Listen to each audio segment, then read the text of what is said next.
disappear in a must-win game with the season on the line, especially after your dude on the other side went down? How does that happen? Having the defense erase you is one thing, but making yourself disappear is entirely another. Then again, this is what I get for believing in this dude and this team. Never again. I'm Jim Rome. The holiday season is always more jolly with Prize Picks. Every sport, every play, every stat matters just a little more. On Prize Picks, you simply pick 2 to 6 players, choose more or less, and watch your lineups light up like the holidays. Download the Prize Picks app today and use the code ROME and get a $50 bonus credit instantly in lineups when you play $5. That's code ROME on Prize Picks to get a $50 bonus credit instantly in lineups when you play $5. Win or lose, you'll get $50 in bonus credit in lineups just for playing. It's guaranteed. Prize Picks, where it's good to be right. You do have to be present in certain states. Visit prizepicks.com for restrictions and details. 1 in 4 Americans have a disability. I'm one of them. I'm also a working mom who cares deeply about making sure every child with a disability thrives by getting their access needs met. We've got a trusted ally by our side.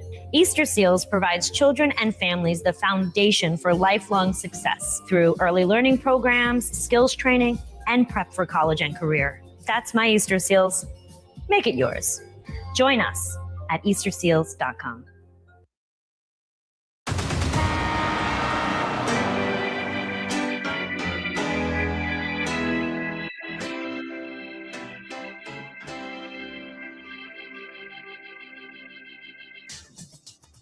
Now, from Wichita's most listened to sports radio, 97.5 and 1240 KFH, this is Sports Daily. Well, hey there, everybody. Welcome in. Oh, boy. It's it's a day. It's been a week. And into the weekend and into some Sunday night football. Jacob Albrecht here. Jackson Schneider in for TJ this morning as we have a lot to talk about. The Chiefs losing last night, perhaps losing the season, likely losing the season. All the things happening at KState in Manhattan, and then the latest drama with bowl games and college football and a full weekend of college basketball to get to, including an interview next segment with Wichita State head coach Paul Mills. We'll also have Josh Brisco in the second hour to help us with the Chiefs. It's a lot. It's all what's on tap, brought to you by Wichita Brewing Company, now pouring the brand new seasonal Bach Lager. Bach, yeah, a cold beer that'll give you a warm feeling. Bach Lager available at all 3 WBC brew pubs here. East near Central and Woodlawn, west at 13th and Tyler, and in historic Delano at Handley. Wichita Brewing Company, pizza and beer made here. Jackson, good morning. How are you? It's as busy and news-filled Monday as I can remember. But everything around me seems to be collapsing, whether that's the Chiefs or college football's bowl structure as we know it, or the streaming software that we use to do this show. It's given me a hard time on this Monday. So if you're tuning in any of the live streams and you're looking at my ugly face, I am not Paul Savage, but it says I am, and it won't let me change it right now. So I guess I just have to make Paul look ugly. I think I can fix that. I think I have some authority there. We'll get that done. But we're glad to have you anyway, Jackson. And look, it is. I think there are a lot of frustrated Chief fans. I mean, I can't even begin to go through some of the text messages from Chiefs fans. Like, Chiefs fans are having a hard time right now with this one. I think, a lot of us are like, hey guys, this is kind of what it's like for most of us in the NFL. Like, all those bounces go the other way sometimes. What an unbelievable game. And I'll start, and we have so much to cram in today. We'll get to all of it eventually, but because we have Paul Mills in the next segment, we got to start here with the Chiefs, Jackson, for just a few minutes. That the decision to go for it on fourth, to me, is as bad as I've ever seen. And I mean that. And I know people are throwing the computer models and, the analytics say this, that. The analytics are not watching the game and understanding that Houston cannot move the ball on offense and that the Chiefs offense does not look good at all. It's not considering any of that. You punt that damn ball and let your defense get to work. Plenty of time. the risk versus reward is so outrageous in that scenario. What is the best case scenario? That you have it 1st and 10 on your own 31-yard line? You're going to risk putting them in field goal range and losing the game to get a first down on your own 31-yard line? There was nothing to gain there. Stupid, stupid call from one of the greatest coaches we've ever seen that I rarely will question because I don't know as much as his pinky nail about football, but it was a terrible decision that cost them the game last night.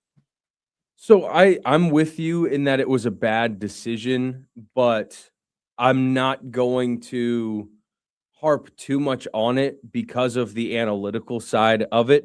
And for the vast majority of the last year or two, there have been a lot of fans unhappy with Andy Reid because of his lack of, I guess, fortitude of whether that be mental or intestinal to go for it on certain 4th downs in tough situations. But he's been listening more and more to the analytical side, and he does again. This time it doesn't work out. That is what it is. But I look at it like blackjack, right? Like if you take that little card into the blackjack table and it tells you whether to hit or to stay on certain situations against whatever the dealer is showing you. It may not always work, but the thought behind it is that it'll put you in position to be successful more often than not over a long period of time. The problem is the situation here. You're absolutely right. The risk reward was way too bad. And it literally, I don't think it cost them the game, but it certainly flipped the game on its head. They had opportunities later on to go and try to win the game still. So that's why I won't say it cost them the game, but it cost them having all of the momentum. It cost them having the Texans defense or Texans offense rather completely flustered. Like I think they had like 2 first downs. 17 yards. They had 17 yards in the half. It was terrible what the Texans offense had done to that point. And then you're right. You give them the ball in fantastic field position. And what happens, Jacob? What happens as a result? All of a sudden, their offense wakes up a little. All of a sudden, your defense, who's been on, has to be sitting there thinking, "What was that? Like, why?" The analytic, it'd be like your blackjack analogy if you're a card counter and you knew there was only 110 left in the deck and you still did it. Like there is more to look in a vacuum, right? Maybe there's a good decision to go for it in a vacuum, but we're not in a vacuum. We can see what's happening on the field. A computer can't see that. A computer can't see and isn't factoring in that Houston is not moving the ball at all. And in fact, like their likelihood for a turnover seems high. Like they're so disoriented on offense, and you just like, and it's not considering that your offense looks terrible. Also, the computer's probably baking in that you're going to run the ball when you have the guy that's been more successful than the tush push at picking up 1 yard or less. Like that's the other part of it. Okay, fine. You're going to go for it. It's a stupid decision. I'll stand by that. But at least, like, you literally have the most successful 1 yard play in football this year with Kareem Hunt sitting there. And you decide to do what you did? Like, just like bad. And then, yes, they had other opportunities late, but my goodness, they came out the way they played in that second half to just blow it all up like that. I cannot get over how bad I think that call was. I think one, you're absolutely right that it doesn't make sense in the grand scheme of way like how they went for it. But the play call, I would say, is worse than the decision to go for it, because I would also argue that the decision to go for it also bakes into it the defense because of how the defense had held. But even if that's the case, you're giving up a field goal. You may be, and that's fine. They had the ball on 30. That's a 47-yard chip shot field goal in today's NFL. I don't know that anything's always a chip shot. I mean, Harrison Butker missed a field goal. Who was the kicker the other night for the Giants that stuck his kicking shoe a foot behind the ball? Yeah, that was bad. You look like me. Bad. But you make that call, you miss it, you're conceding 3 points in a tie game in the fourth quarter. I agree, but I at a certain point too, like you have and I know that the offense was dismal yesterday by and large for the Chiefs, but you do have Patrick Mahomes, and you have to be confident in him and his ability to go get you another field goal if you need it. So I can see why Andy Reid went for it. I just still don't agree. That's what I'm trying to say. Yeah. There's a lot of people that are like I'm okay with the call, but and listen, I'm aggressive. Like at the fourth down, they went forward down near the goal line. I said go for it then. I just think this was one of the worst calls he's made. But we'll see what Joshua Brisco thinks. We'll have more on this. We'll give you the audio of it. Get Andy Reid's reaction to it after the game. That's all coming. When we come back, though, we should have Paul Mills. We are jam-packed today. We'll get the college football craziness talk in. We'll try to get some other college basketball talk in. Of course, Darren Peterson returned yesterday. We're jammed today on Sports Daily. We're coming right back with more.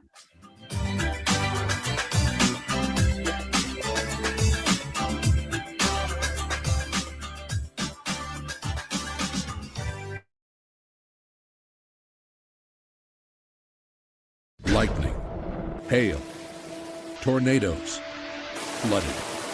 It's the worst of severe weather, and it's coming. Spring brings warmer temperatures, but also dangerous weather conditions. Stay up to date day or night with the Storm Team 12 weather app. You'll get accurate forecasts, so you can plan ahead and stay safe, no matter the weather. Download the Storm Team 12 weather app, brought to you by Stutzman's Greenhouse. The future of television has arrived. Next Gen TV is here with stunning video, movie theater quality sound, enhanced voice clarity, and interactive features, all upgradable for the future. Learn more at watchnextgentv.com.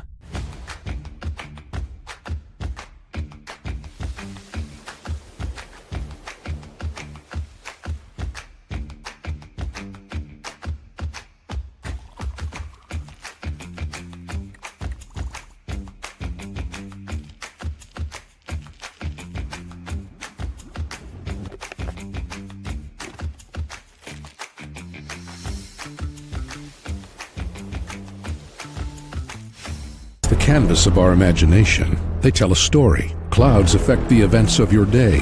Sometimes they growl, sometimes they inspire, but they're always the messengers of nature's mood written in the sky. Storm Team 12 understands the language of clouds. We're dedicated to decoding their message so you know what to expect. Behind every cloud, there is a story waiting to be told. Trust Ross Jansen and Storm Team 12, alerting you first to the impact on your life.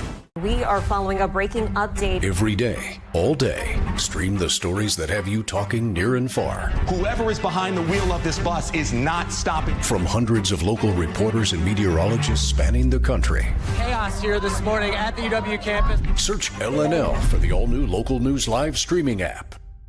Odyssey is one of the most influential audio and entertainment brands in the nation. You already know Odyssey's iconic local radio brands in Wichita. But did you know Odyssey has the country's best collection of music, news, and sports brands? Odyssey is also a premium podcast creator, major event producer, and digital innovator. Odyssey brings people together across the country and right here in Wichita. Odyssey also delivers meaningful radio and digital audio results. Find out our story and impact at odysseyinc.com/Wichita. Make yourself known now. 310-1 in traffic pursuit. Oh my God, here. Investigate TV Plus begins with real people.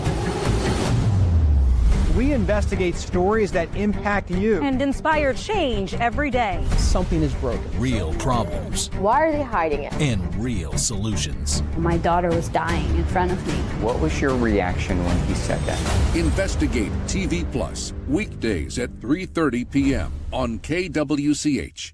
Sometimes people tell us, I don't get it, it's just tea. But let me tell you, we are so much more than just tea. With 20 plus flavors of sweet and unsweet iced tea, the possibilities are endless. Come on in and try them all for free to find your favorite, or get us on the go for your busy lifestyle. And don't miss happy hour every day. So the next time someone tells you it's just tea, tell them to come by and find out why we say, drink tea, be happy. Jim Rome here, lighting up your afternoons on The Jim Rome Show. Catch me starting at 2 on Wichita's #1 sports radio, Kansas Fan Headquarters, 97.5 and 1240 KFH.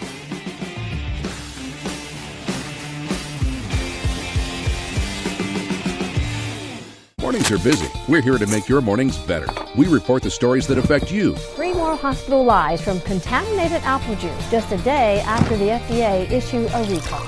We're here to make your mornings better. Closing east and westbound lanes of K96 for repairs. With 12 News, you're prepared for your whole day. Scattered thunderstorms across the state into the afternoon.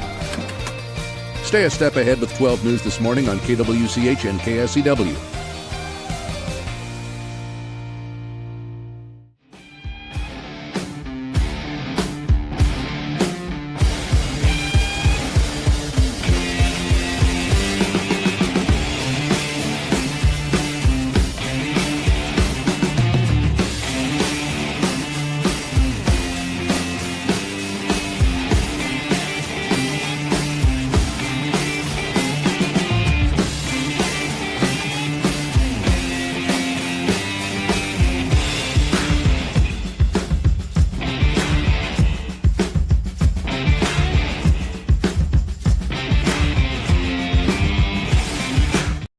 Sports Daily on KFH.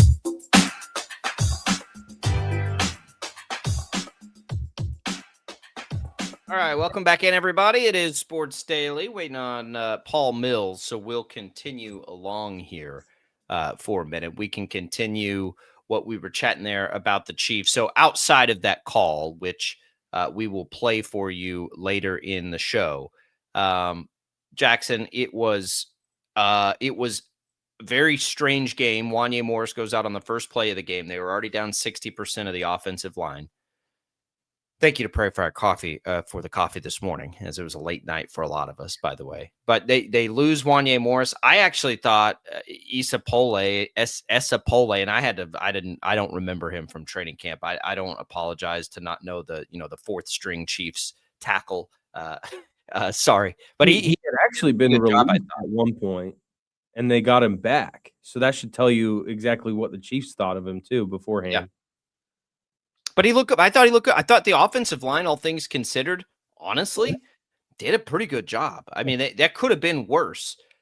It was a microcosm almost of the whole Chiefs season, and Travis Kelce with the drops at the end of the year, at the end of the game. Like, it was so odd to see the legends of the Chiefs have such big impacts, positively and negative. Like Chris Jones, one of the best games, if not the best game, at least most impactful I've ever seen him play. He was unbelievable. Patrick Mahomes in a lot of spots was unbelievable in that game. He did miss some throws, but then you have Kelce with huge mistakes, Andy Reid, in my opinion, with huge mistakes. It was just like this very strange sequence of events from all the key Chiefs players. Throw Kareem Hunt in there when he picks up the touchdown on the late, push. Like, it was wild. It was so representative of this season. And it was so crazy to me because you're absolutely right. It was just like this just illustration of how basically everything has happened this year, because it's been some plays that used to, like, the ball used to bounce in the Chiefs' favor, not get deflected up in the air and intercepted by the defense and hurt you like it was last night. Then you toss in, your key players being the ones that bite you in the backside and cost you a loss, like Travis Kelce with that last drop. And I don't know if you caught this in the moment, but I did the first time. Then I saw it even worse on the replay, but he drops the ball, or he's juggling it, Travis Kelce does. And as soon as it leaves his grasp, his hands, instead of trying to fight for the ball, go to his head, like surrender Cobra. Oh my God, I can't believe I dropped this, which led to it being intercepted. Maybe they dropped. I can't quite remember. It was all fuzzy, but I just remember the first one they didn't pick off. The second one they did. Yeah. But Travis Kelce's hands just go right on his head, like, I can't believe this just happened, which was basically my reaction. My qualm is try to fight for the ball a little bit more. You never know what could happen. But it was just like everything that could go wrong has gone wrong for the Chiefs this season in clutch moments. It's been the Murphy's Law kind of year. And they don't anymore have just far and away better players to make up for some mistakes that they've had in the past. Like in the past, they've just been a better team that still made mistakes, but they've been able to overcome those. They no longer have the ability to overcome their mistakes like they have in the past, and you can see it because, like I said, this team doesn't make those plays. Those plays happen against them, and I've been a firm believer that talent and preparation puts you in the position to create turnovers and make big plays, and the Chiefs just haven't had that this season, and it's pretty evident, especially now when we are sitting here at 7:20 a.m. on December 8th, and the season is effectively over.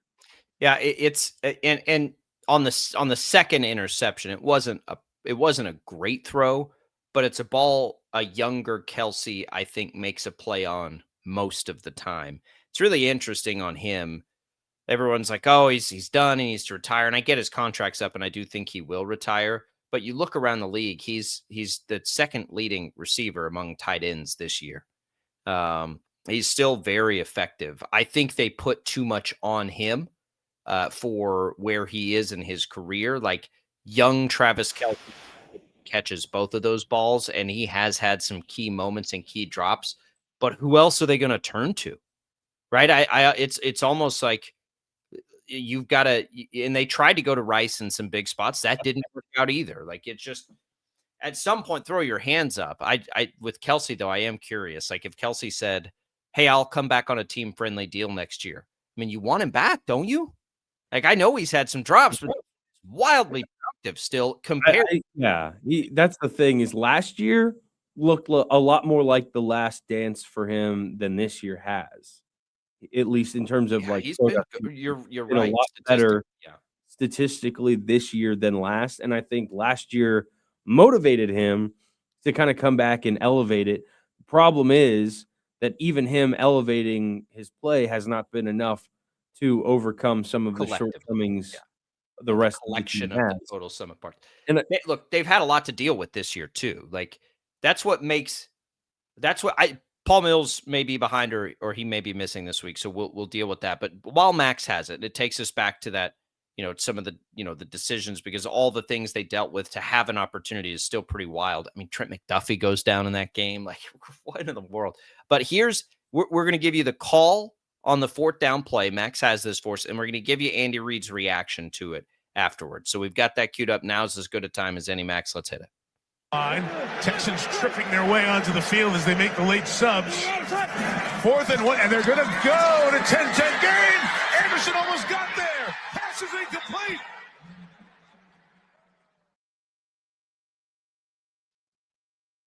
So there's the call. Now here's Andy Reid talking about the decision after the game.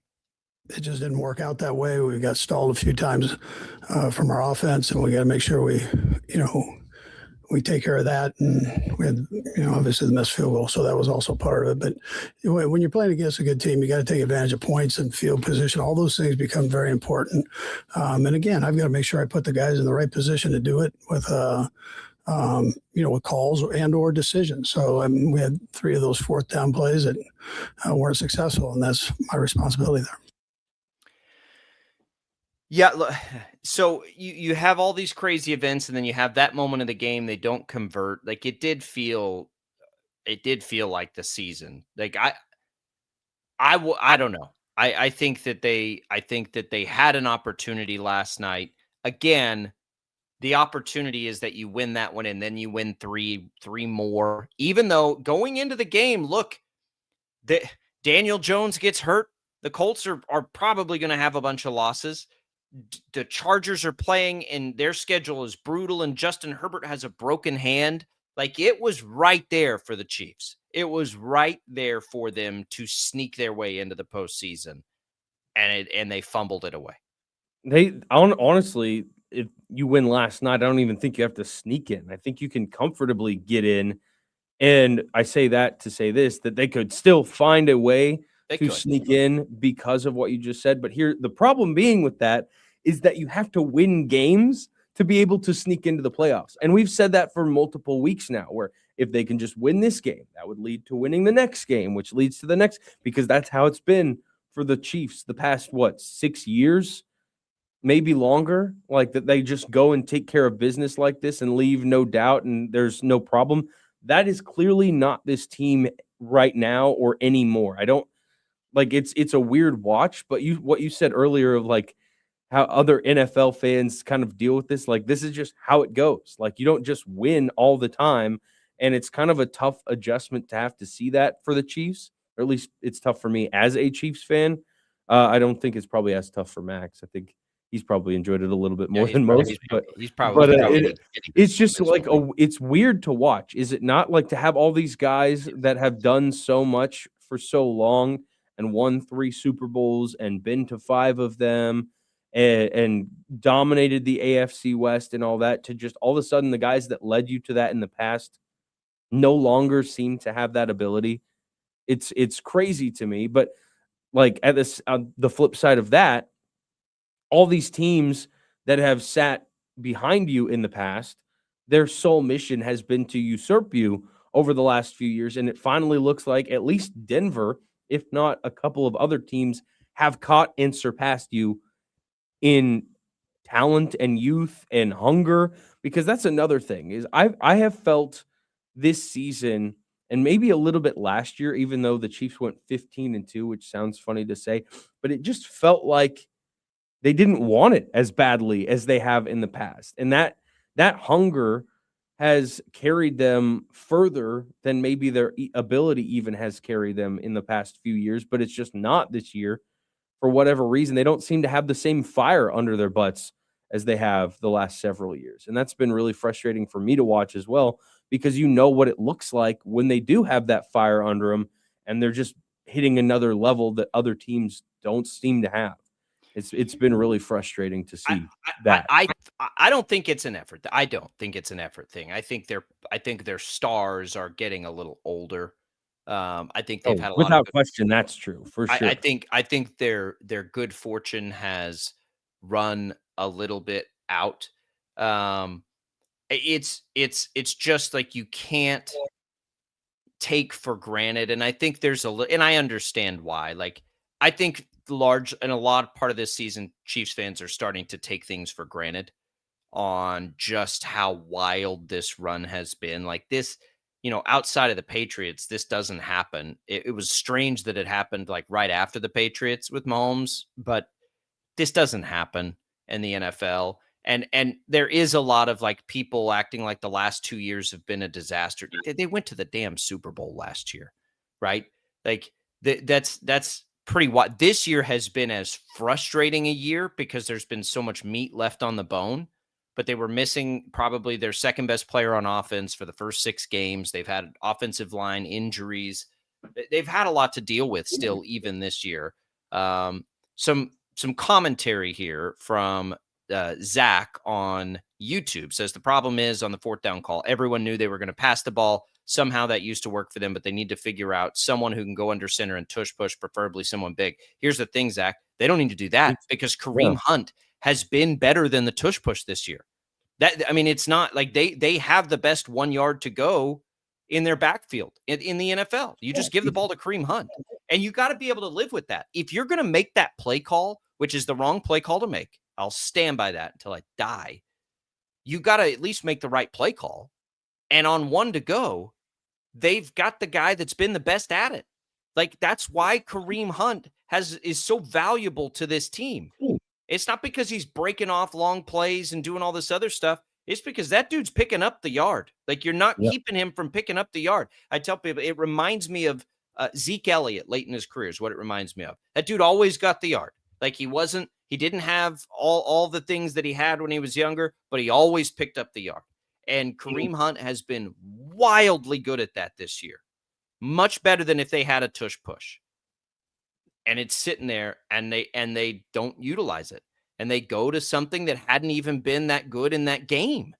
It'd be different if the passing game was the passing game of 2019 or 2020, but it's not. It hasn't been as efficient. It hasn't been, you don't have Travis Kelce in his prime anymore. You don't have any of these things. And Houston's not letting Mahomes pick that up with his legs. Like, they're too good defensively to see that obvious outcome, because, that's the other option is you let but Houston's not going to let that happen. At that point, if you're going to make that call, you have to go with the thing that's been the most successful this year, which is 1 yard to go for the Chiefs. Yeah, the Chiefs, crazy enough, if you look at their rushing stats this season, they've run the ball more efficiently and for more yards, I think. I haven't checked since last night, obviously, but as recently as I've looked, they've run the ball better in a variety of ways than they ever have since having Patrick Mahomes. Yes. They've been so pass heavy because obviously he's so talented as a passer. They haven't had to worry so much about the run game. And there have been decent running backs, Damian Williams, Clyde Edwards-Helaire had a cup of coffee that was actually pretty darn good in his rookie season. Like Isaiah Pacheco's been good in the past. Kareem Hunt's been really good though this year, and that I think is adding to my frustration, because you're 100% right, Jacob. Like, if you need 1 yard and you've got a guy that's statistically getting that yard at a better clip than the play that the Philadelphia Eagles run that is breaking the game of football right now, like they want to get it banned. Why aren't you running that play? If you run the ball with Kareem Hunt and they stop you, you just tip your cap and say, hey, we ran, our secret weapon and you stopped it. It is what it is. You move on from there. But to not even look in his direction in that moment, I it's incredibly and the counter to it is we're down four offensive linemen. We're that deep into our bag on the line. Right? We can't put the game in the hands of that banged up offensive line going against what's largely been one of the top 3 defensive lines in football this year, right? Like, I get that part of it. And thinking about that part of it is why you don't go for it down at your own 30 with the game on the line. Like, you don't have your offensive line.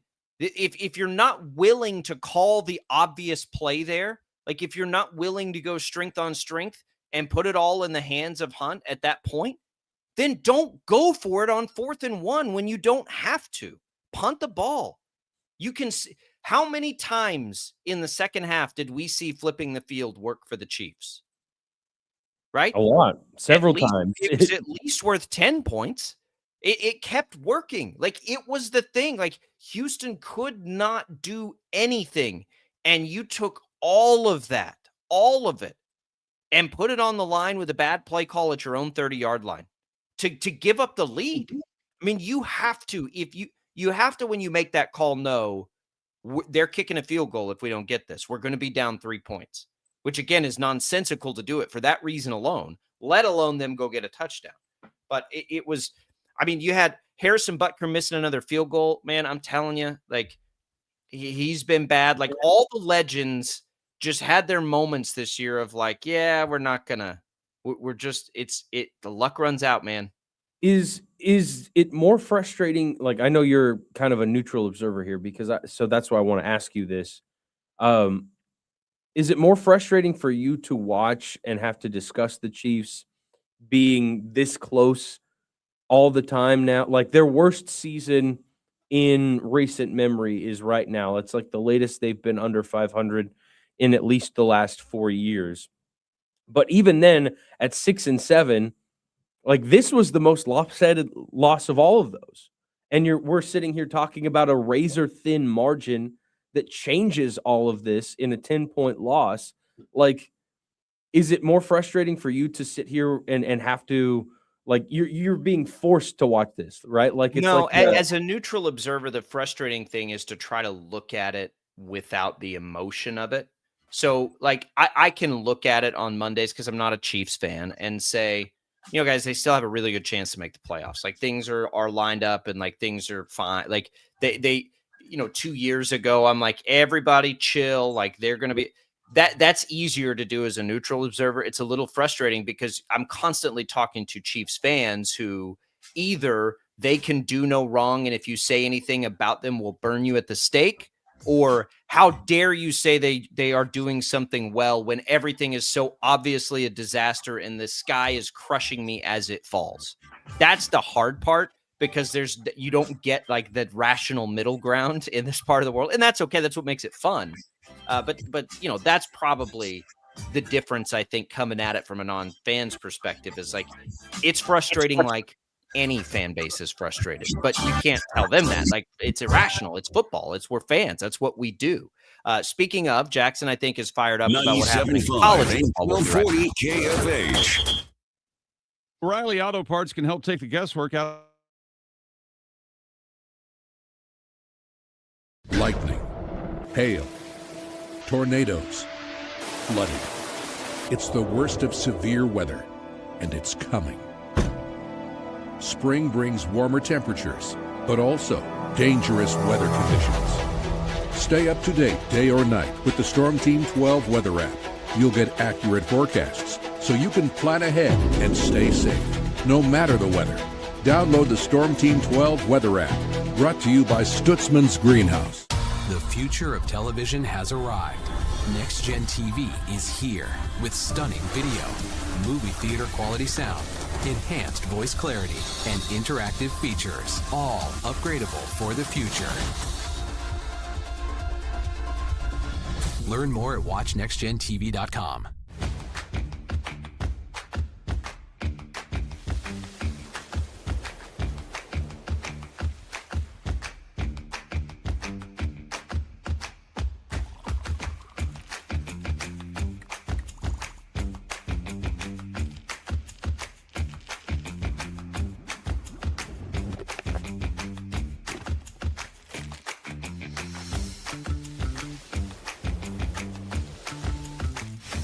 The canvas of our imagination. They tell a story. Clouds affect the events of your day.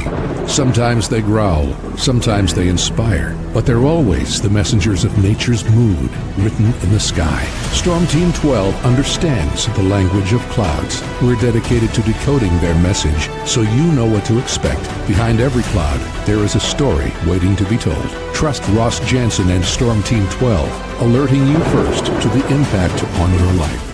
We are following a breaking update. Every day, all day, stream the stories that have you talking near and far. Whoever is behind the wheel of this bus is not stopping. From hundreds of local reporters and meteorologists spanning the country. Chaos here this morning at the UW campus. Search LNL for the all-new Local News Live streaming app. Odyssey is one of the most influential audio and entertainment brands in the nation. You already know Odyssey's iconic local radio brands in Wichita. But did you know Odyssey has the country's best collection of music, news, and sports brands? Odyssey is also a premium podcast creator, major event producer, and digital innovator. Odyssey brings people together across the country and right here in Wichita. Odyssey also delivers meaningful radio and digital audio results. Find out our story and impact at odysseyinc.com/Wichita. Make yourself known now. 31001 in traffic pursuit. Oh my God, here. Investigate TV Plus begins with real people. We investigate stories that impact you. And inspire change every day. Something is broken. Real problems. Why are they hiding it? And real solutions. My daughter was dying in front of me. What was your reaction when he said that? Investigate TV Plus, weekdays at 3:30 p.m. on KWCH. Sometimes people tell us, I don't get it, it's just tea. But let me tell you, we are so much more than just tea. With 20 plus flavors of sweet and unsweet iced tea, the possibilities are endless. Come on in and try them all for free to find your favorite, or get us on the go for your busy lifestyle. And don't miss happy hour every day. So the next time someone tells you it's just tea, tell them to come by and find out why we say, drink tea, be happy.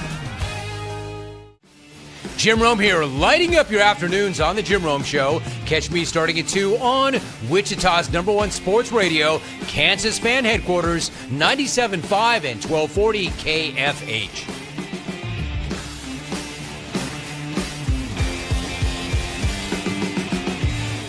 Mornings are busy. We're here to make your mornings better. We report the stories that affect you. 3 more hospital lies from contaminated apple juice just a day after the FDA issued a recall. We're here to make your mornings better. Closing east and westbound lanes of K96 for repairs. With 12 News, you're prepared for your whole day. Scattered thunderstorms across the state into the afternoon. Stay a step ahead with 12 News this morning on KWCH and KSEW.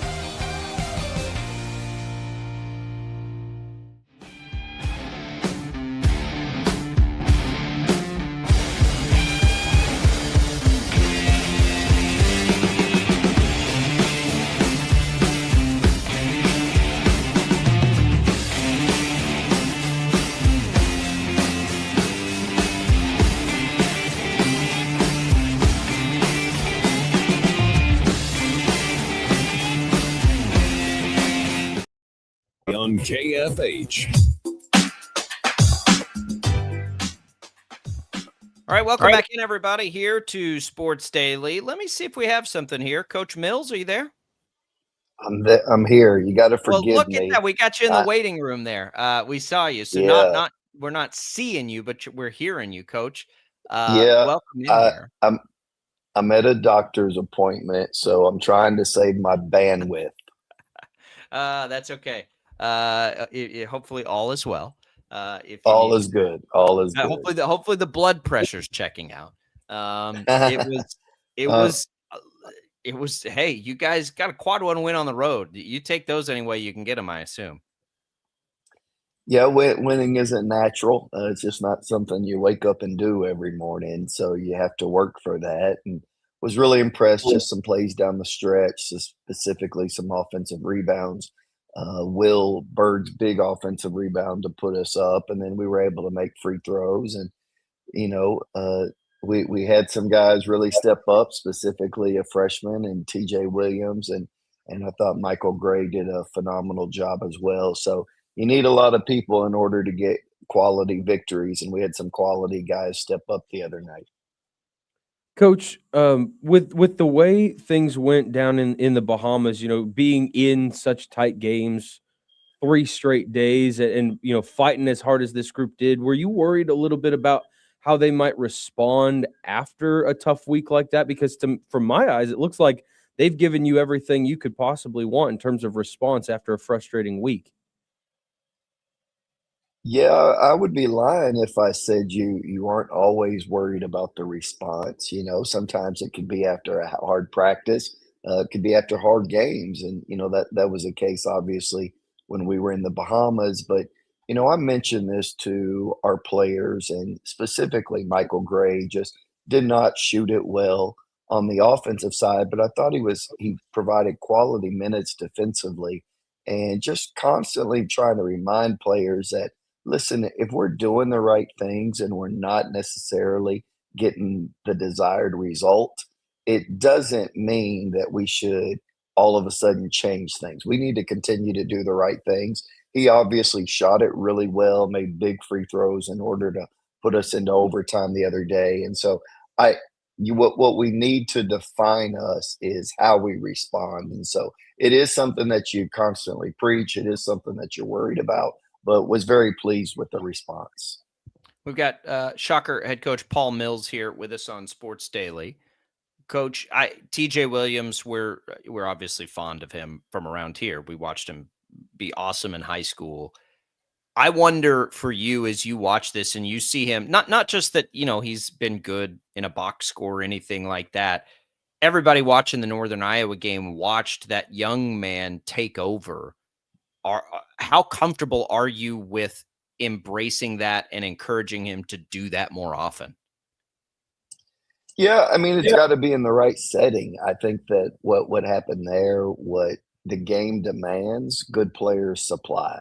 And what was the situation there was they were really conscientious about Karan Boyd and Will Berg being able to offensive rebound. They were really conscientious about Kenyon Giles and Michael Gray being able to shoot the ball. And so it provided quite a bit of space. And TJ was able to operate in that space, but more importantly, he was able to operate in that space at his strength.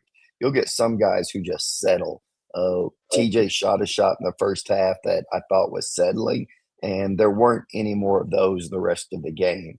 and you saw him being aggressive and getting to the rim and making plays. He's a good free throw shooter, and so he was getting fouled, and he was playing within his strengths, and that's when you need players to be aggressive. You could be aggressive and just shoot the ball, but you don't play with a lot of force. I thought TJ played with a lot of force, and he did it because that's what kind of the game demanded at that moment on account of how they were defending the other four guys on the court.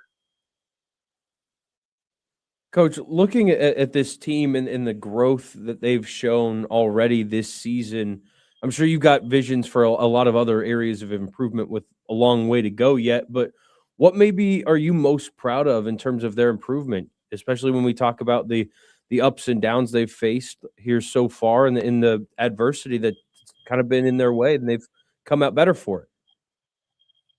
Yeah, I mean, it's a great point simply because Northern Iowa was the fourth most experienced team in the country.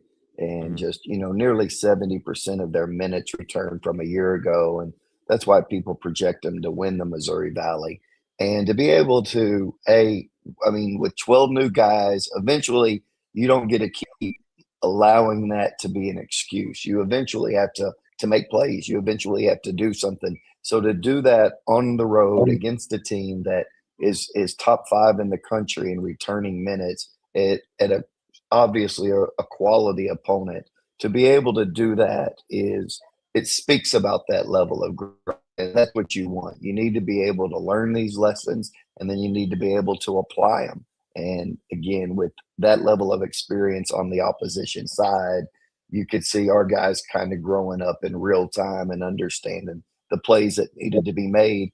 And what I mean by that is I thought we were aggressive. I didn't think that we were passive and just settling. I thought, going back to Michael's Gray shot at the end of regulation in order to get us in overtime, like I thought we were aggressive during that whole time, minus a few possessions. Obviously, the 14 turnovers is a little much for our taste, but I thought we were aggressive, and you watched us kind of grow up in real time corporately. It's interesting, Coach, as we get to this part of the schedule, you get to some of those things you're talking about there. You get a full week to practice. DePaul, it looks like profiles more like a team out of the American this year, and then 2 teams back at home that are a little lower before you begin conference play. So what is a goal in this week then? Extra time to prepare for a game that maybe feels a little like a conference game will feel based on the opposition? Well, our players have finals, so it's. I mean, if you look at the college basketball slate today, I think only 7 entire games being played out of the 365 schools, because this is usually one of those weeks. So our players have finals, which is, for a lot of people, this is kind of par for the course, is where you take the whole week off from a scheduling standpoint. So we'll get back to it tomorrow, and then have a few days in order to prep Wednesday, Thursday, Friday for that 11 a.m. tip-off on Saturday, and then we should be good to go. The goal is always trying to be connected defensively and offensively, and I think we're making strides. Our execution has to get a lot better. I've said this over and over. Our defensive rebounding has to get better, and I think we've got strides to make. So we're looking forward to it. All right, Coach. Well, we appreciate you hopping in from the doctor's office. Really, you bet. Thank you, guys. That's awesome.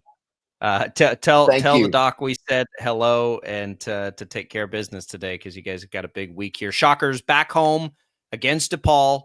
You can go to GoShockers.com, get your tickets there. That is an 11 a.m. game Saturday. No college football. Why the heck not? So that's what's up next, and then a couple of games, and then we're going to be to conference play before we know it, right in the throw of things. Coach, we appreciate it. Nice win at Northern Iowa, and we'll talk again next week. There goes Paul Mills, Wichita State head coach. There you go.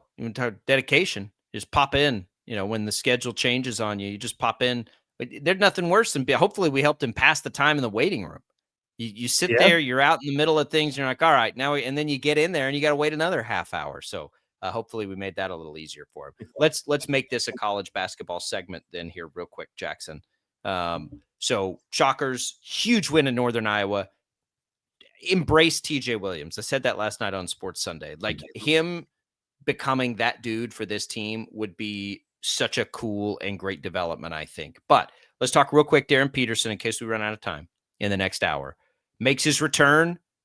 I mean, I got to tell you, like, everything this team needs to be elite, he provides them immediately. And that's exactly what we saw against Missouri. Yeah, I was really impressed, because it can't be easy, one, to deal with the health issues that he was dealing with. Hamstrings linger.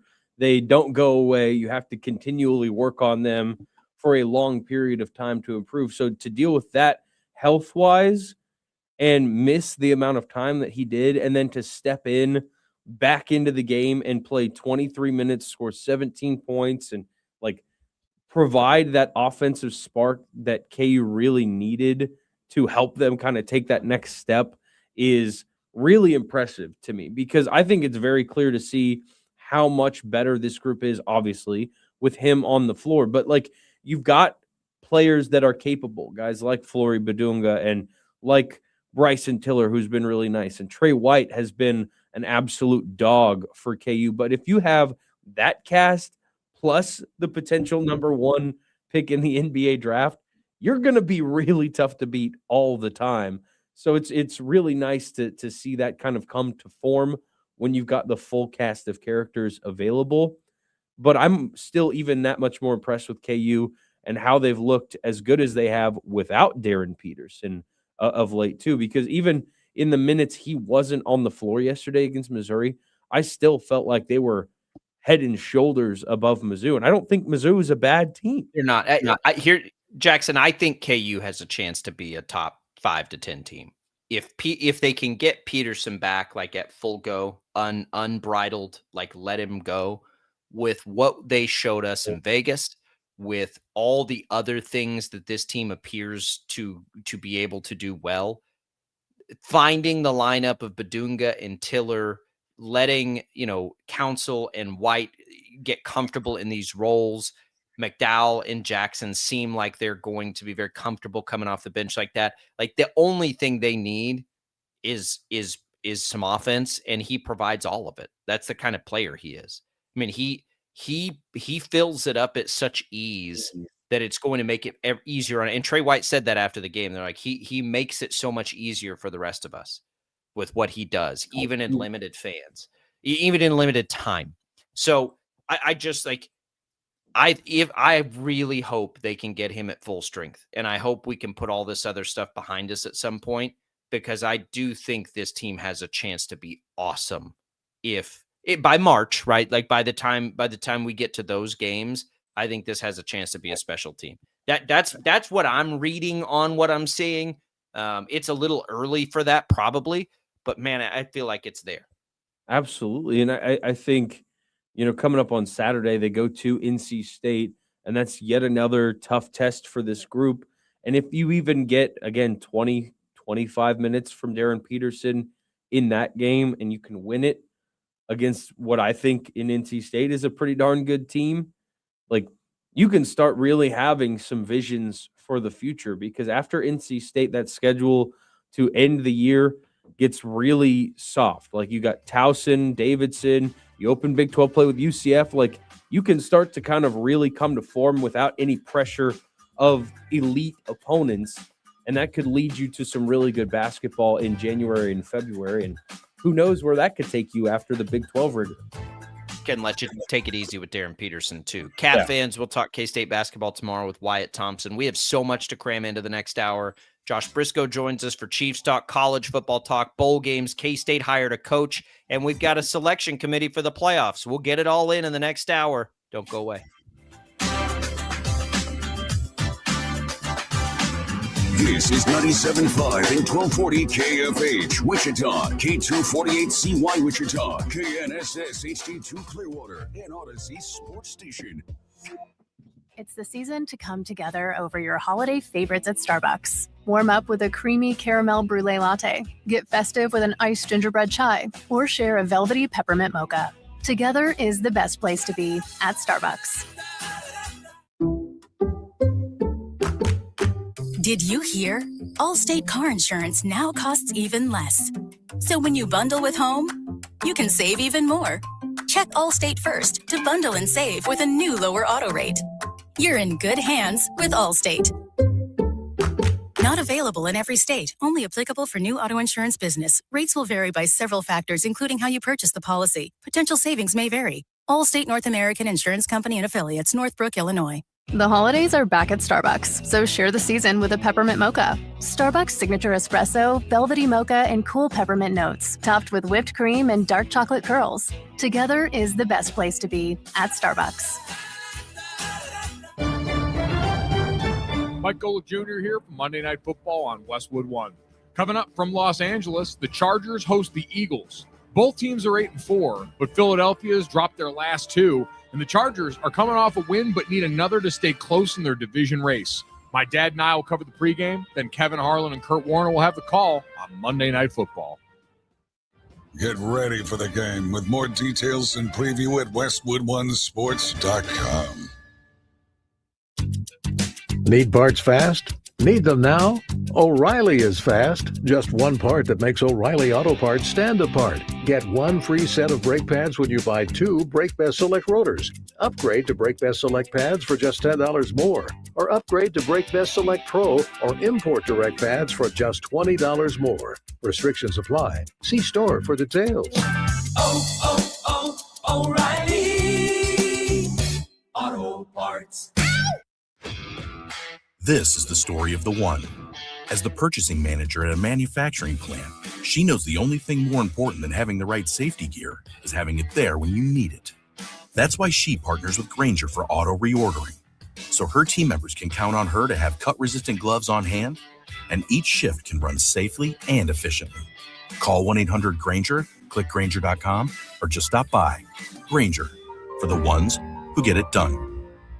Aura Frames is your holiday gift-giving game changer. Forget the stress. Aura makes it easy to give something meaningful. Share photos and videos straight from your phone before your gift even arrives. Don't wait. Win the holidays now with Aura Frames. For a limited time, save on the perfect gift by visiting auraframes.com to get $35 off Aura's best-selling Carver mat frames by using promo code TOM and mention the Bob and Tom Show at checkout. Terms and conditions apply. Winter is here. When the temperature drops, so does your truck's performance. Avoid fuel gelling by using Hot Shot Secret's EDT Plus Winter Defense, a 7-in-1 fuel booster and anti-gel that improves cold weather performance. The 7-point cetane boost decreases DPF regens and increases fuel economy. Be confident that your engine is running smoothly and trouble-free, even in the coldest temperatures. Hot Shot Secret EDT Plus Winter Defense, available at Pilot Flying J, Amazon, O'Reilly Auto Parts, and HotShotSecret.com. Hot Shot Secret, powered by science. 250 years ago, a promise was made to connect families and friends near and far.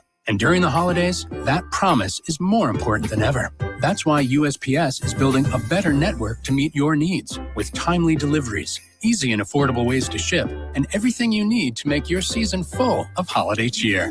Our purpose is delivering your peace of mind, knowing your love will arrive, bringing joy to all. The United States Postal Service. Learn more at USPS.com/holidays. From the Accident Recovery Team Traffic Center, don't worry about me, I called ART.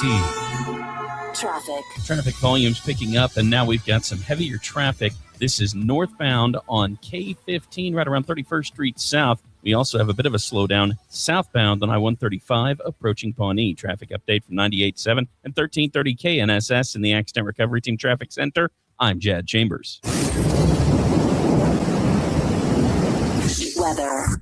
Cloudy skies this morning will eventually turn sunny. It'll be a milder Monday afternoon with a high of 45. Southwest wind 5 to 15. Mostly clear and 31 tonight. Mostly sunny, much warmer on Tuesday, high 59. Little bit cooler on Wednesday with a few clouds, high temperature 53. That's your forecast from Storm Team 12. I'm meteorologist Jake Dunn. Hey, Wichita, what's cracking? Jim Rome here. Join me for the Jim Rome Show, afternoon starting at 2, right here on KFH.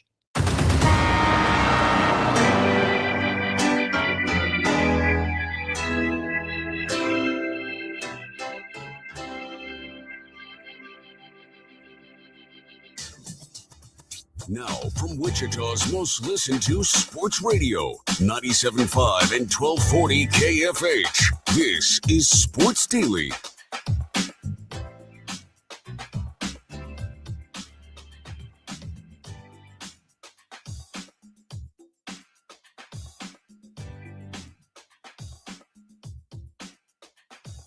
Jacob, I think you're muted. I was muted. Thank you, Jackson. We had a little technical issue. Our break didn't roll It's there Monday. either on the video stream. Here we go. Busy day here. Odyssey's teaming up with the Kansas Humane Society for 12 Strays of Christmas. Stray number 1, French Toast Sticks, has been adopted. Dog number 2 is Timmy Tough Knuckles, a 10-month-old, 32-pound brindle, ready to find a family. Check out the full 12 Strays of Christmas list at kshumane.org.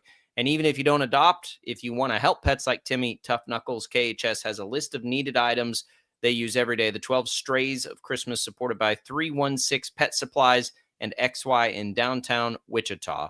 We come back in, getting you ready for another hour of Sports Daily. We're going to get a lot of college football talk in on this segment. Then we're going to have Joshua Brisco come in. Then we'll wrap up college football, because not only do we have to talk about a new coach at K-State, we have to talk about a bowl game fiasco happening right now in the world of college football, largely because of, in some cases, what's happened in the college football playoff selection. So we'll get it all in here. It's all What's on Tap, brought to you by Wichita Brewing Company, now pouring the brand new seasonal Bach Lager. Bach, yeah, a cold beer that'll give you a warm feeling. Bach Lager available at all 3 WBC brew pubs, east near Central and Woodlawn, west at 13th and Tyler, and in historic Delano at Handley. Wichita Brewing Company, where groups gather for the holiday season.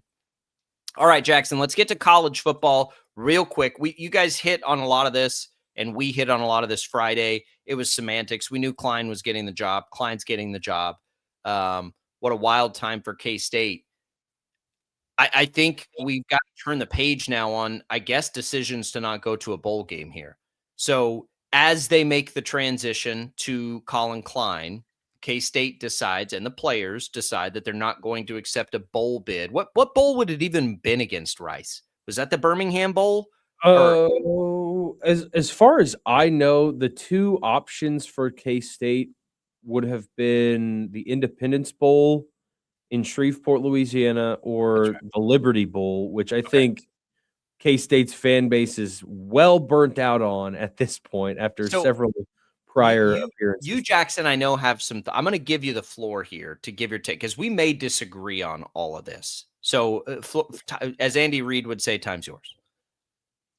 So, okay. So there's been, I would say, a fair reaction to opting out of bowl games as a team, be that K-State, Iowa State, Notre Dame, whatever. KU.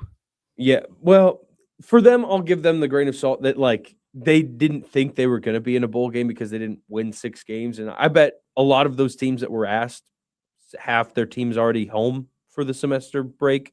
It is what it is. But for the bowl eligible teams to opt out, I would say that anymore, the way college football works is you value roster building over roster development.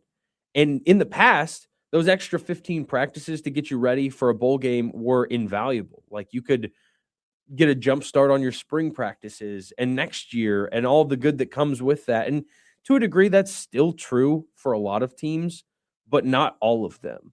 And especially not when you have a change in coaching regime.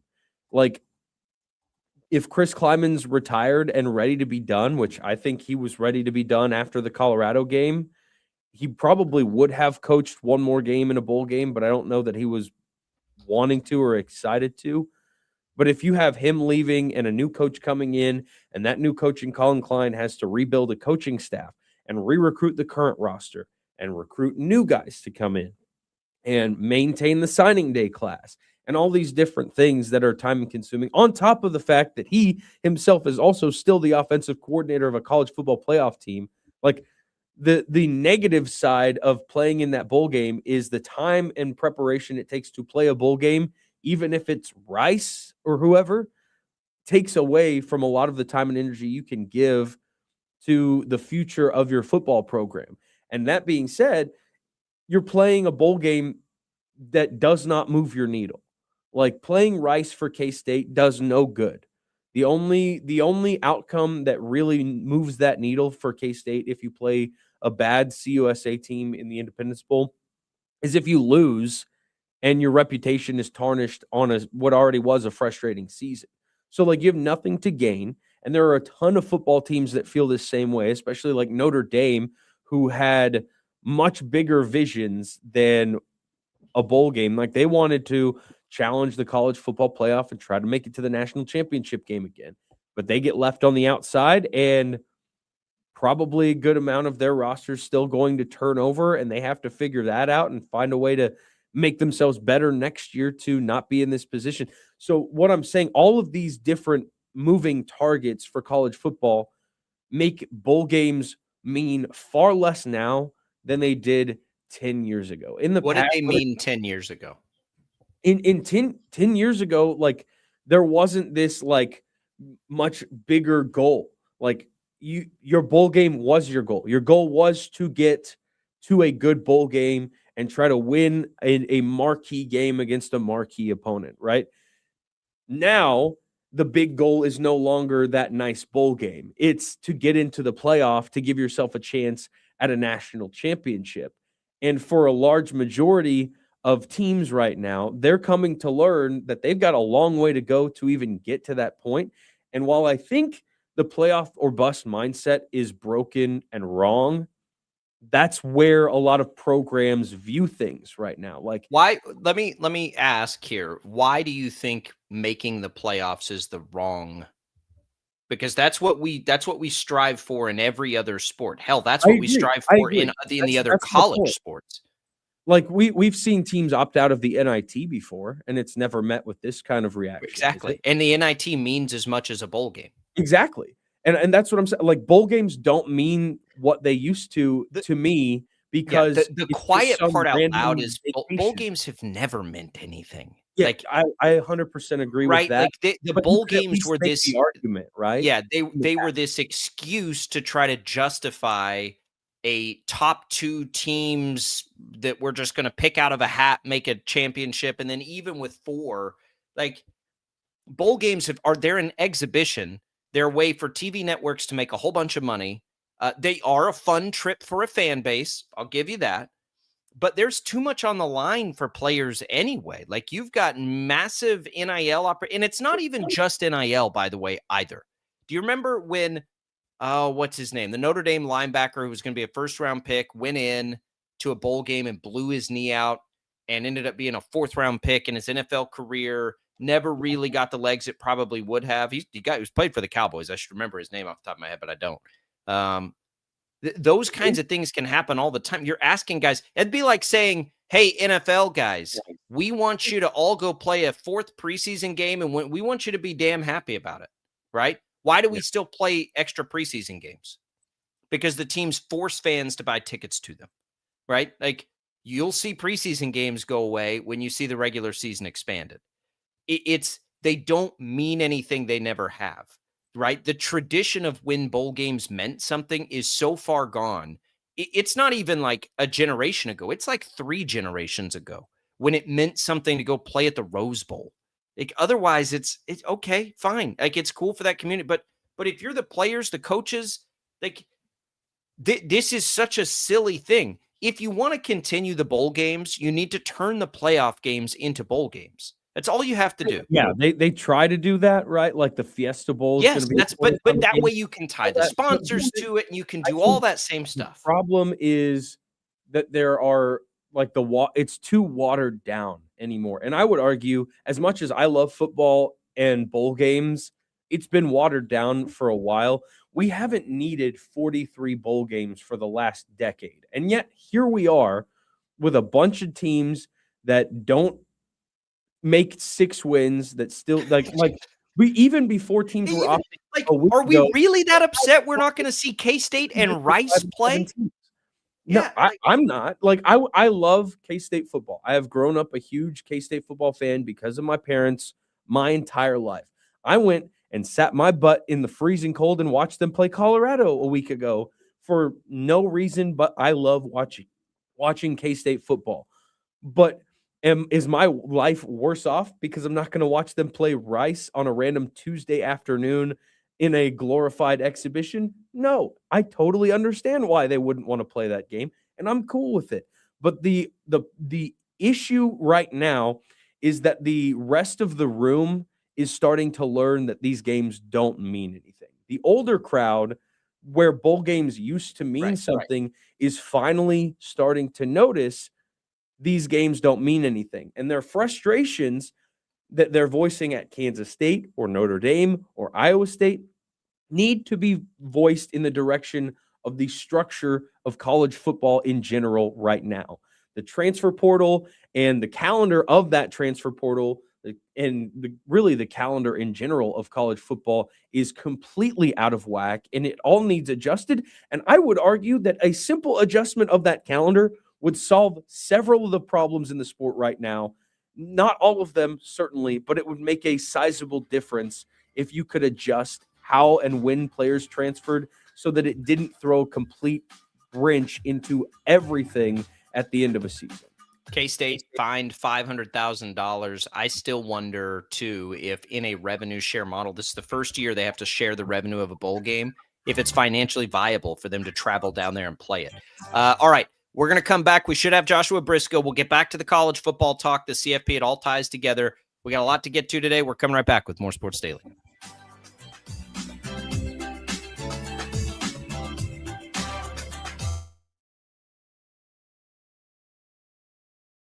Lightning, hail, tornadoes, flooding. It's the worst of severe weather, and it's coming. Spring brings warmer temperatures, but also dangerous weather conditions. Stay up to date day or night with the Storm Team 12 weather app. You'll get accurate forecasts, so you can plan ahead and stay safe, no matter the weather. Download the Storm Team 12 weather app, brought to you by Stutzman's Greenhouse. The future of television has arrived. Next Gen TV is here with stunning video, movie theater quality sound, enhanced voice clarity, and interactive features, all upgradable for the future. Learn more at watchnextgentv.com.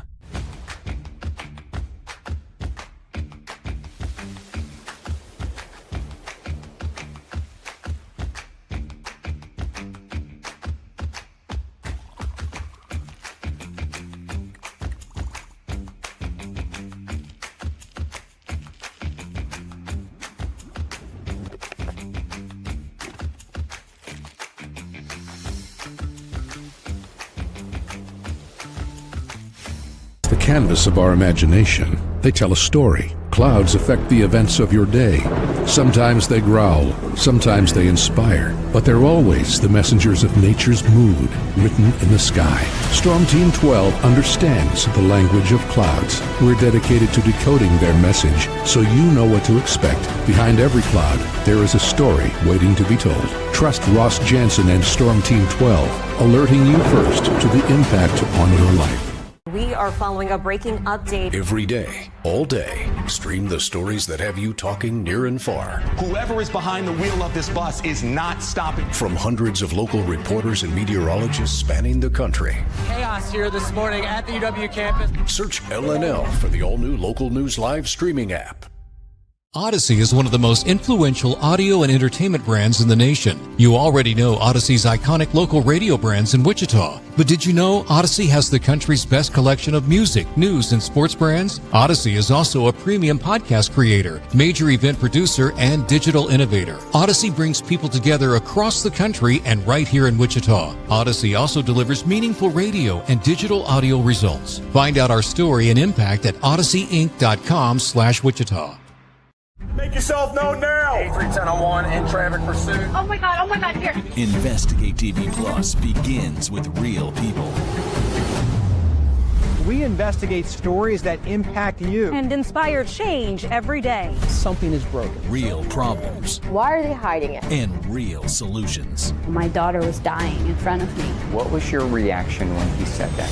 Investigate TV Plus, weekdays at 3:30 p.m. on KWCH. Sometimes people tell us, I don't get it, it's just tea. But let me tell you, we are so much more than just tea. With 20 plus flavors of sweet and unsweet iced tea, the possibilities are endless. Come on in and try them all for free to find your favorite, or get us on the go for your busy lifestyle. And don't miss happy hour every day. So the next time someone tells you it's just tea, tell them to come by and find out why we say, drink tea, be happy. Jim Rome here, lighting up your afternoons on The Jim Rome Show. Catch me starting at 2 on Wichita's #1 sports radio, Kansas fan headquarters, 97.5 and 1240 KFH.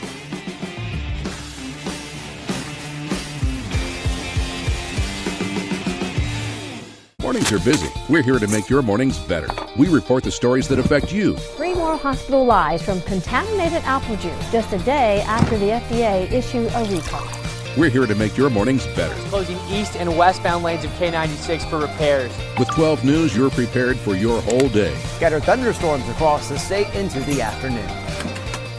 Stay a step ahead with 12 News this morning on KWCH and KSEW.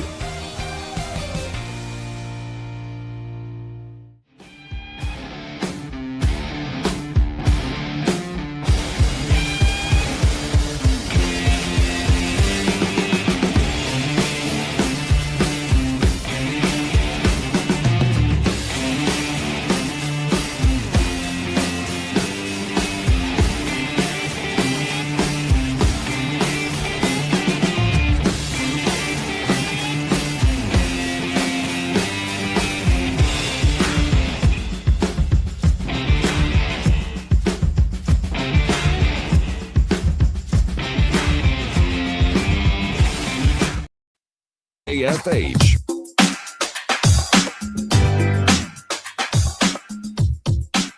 And now, digging deeper with the teams you follow, it's another Sports Daily Insider interview on KFH. And welcome back in. That Chiefs Insider is Joshua Brisco alongside Jacob Albrock, Jackson Schneider in for TJ this morning. Late night, Josh. We appreciate you being here. There is a whole bunch of things to dig into from the game that may very well have ended the Chiefs season. People that have been listening to the show this morning know where I'll start. I think it's with the decision that may have ended the Chiefs season. Andy Reid is one of the best that's ever done this. I don't like questioning the greatest minds and the decisions they made.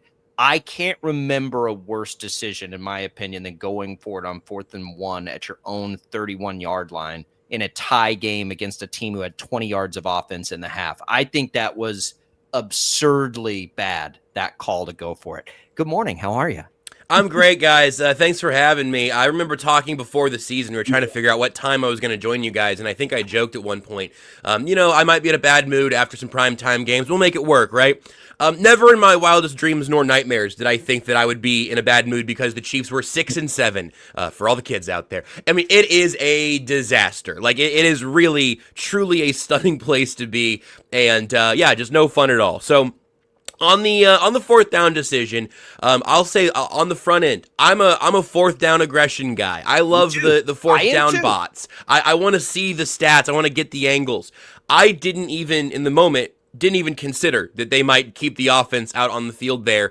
And then it was an empty set where Kareem Hunt is lined up at tight end, and I think it was Hollywood Brown that came into the little orbit motion. He might have had an angle for the first down. I digress. There were other 4th down decisions in that game that I thought the Chiefs should have been more aggressive on. I thought maybe you take the penalty on the running into the kicker on Matt Araiza, give yourself a shorter 4th and, I think it would have been 4th and 5 around midfield. You had another 4th and 4 from the 44, I think it was. Other opportunities where I would have been on board with more offensive aggression. And then in that moment, when you do have your defense that has just been absolutely smothering with any wiggle room, given any longer field, your defense has been like literally perfect in the second half, and then you boil it down to, hey, we're either going to get this yard or the game is going to shift enormously. I was surprised by that decision from Andy Reid, not just in the vacuum, but also in the larger context of the game, in the larger context of when Andy Reid likes to be more aggressive on 4th down. I was surprised with the play call. Maybe I shouldn't have been. So I think I am making my main thing in this game the drops. I think if guys catch balls that hit them in both hands, the 4th down decision ends up not even being necessary. If Harrison Butker makes his first field goal instead of doinking it off the upright, then it's 13-10, and the Chiefs are certainly punting the ball away there at 10-10 in their own territory. So as has been the case approximately 7 times this year, there are a lot of places I think you can pass the blame. Looking at this team, and I talked with Jacob a little bit about this earlier Josh, but looking at this team and seeing them at 6-7 and by the thinnest of margins, is it not just a little bit more frustrating to you? Because it's just the antithesis of what Chiefs football has been this year, right? They, instead of making the plays to go win the clutch games, they're the same guys that made those plays in the past are the ones making the critical mistakes that have ultimately cost them games now 7 times and might have just cost them their shot at the playoffs. To me, it's the most frustrating thing in the world because it's almost like they're operating the same exact way they did 3, 4, 5 years ago, but we're seeing the flip side of that coin and how close the margins really are in the NFL. Yeah, I know people get sick of hearing that, but there is absolute truth to the fact that the margins are unbelievably narrow. And frankly, that's one of the things that makes this season even more frustrating.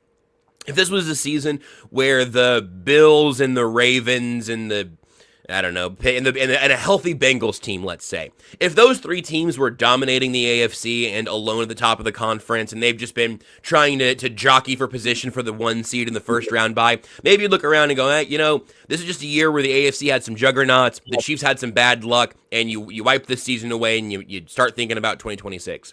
But when you're talking about the Broncos and Patriots at 11-2, at the top of the conference, the Jags who you should have beaten, the Steelers who I still have my doubts about. Those are the teams that have taken advantage of their opportunities, that have been in better situations.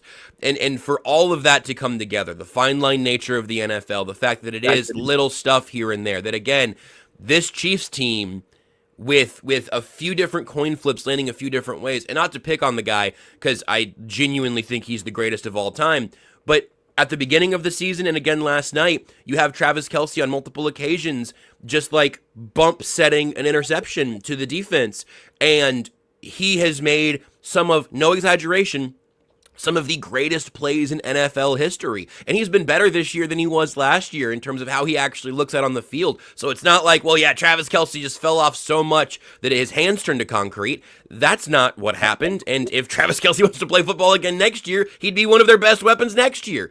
But you have a couple of those moments where a good play turns into a turnover and the season starts to tumble because those mistakes can snowball the way they have this year. I'm glad you brought up Kelce. So this has been a really this has been a really interesting year. I think Kelce's been a lot better than he was a year ago.